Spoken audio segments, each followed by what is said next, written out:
Demain, c'est la grève mondiale pour une autre politique climatique. Les jeunes et d'autres vont manifester à Bruxelles, à Gand, passant par Liège, Mons, Namur ou Anvers.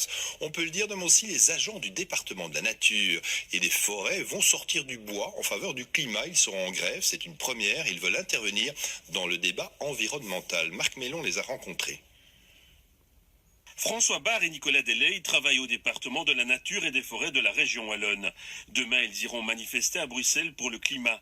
Ces dernières années, avec le réchauffement climatique, les deux ingénieurs ont constaté un assèchement en profondeur des sols en forêt.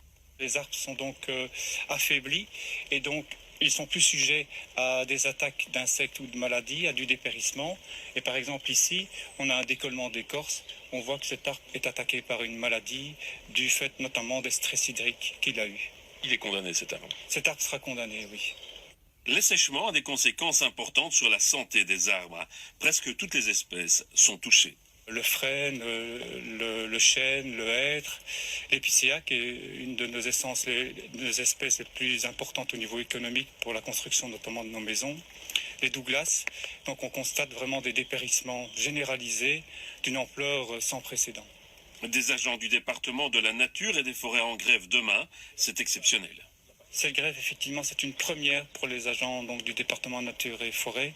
Et donc, parce que nous estimons que c'est très important et que nous souhaitons plus des réformettes, mais vraiment des réelles réformes pour une diminution drastique donc, des pollutions avec les gaz à effet de serre. Nicolas Delay estime que les membres du personnel du service public de Wallonie doivent sortir du bois. On va absolument agir parce que la fonction publique doit avant tout garantir la préservation du bien commun qui est menacé par les bouleversements climatiques et qu'aussi en tant que fonctionnaire on a un rôle principal parce qu'on est la charnière entre les injonctions politiques, les demandes des citoyens, les actions de terrain et les connaissances scientifiques et donc il nous semble obligatoire de se mobiliser pour le 15 mars et au-delà.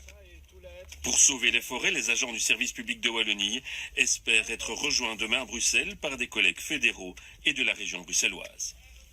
Et puis les voitures sont souvent accusées de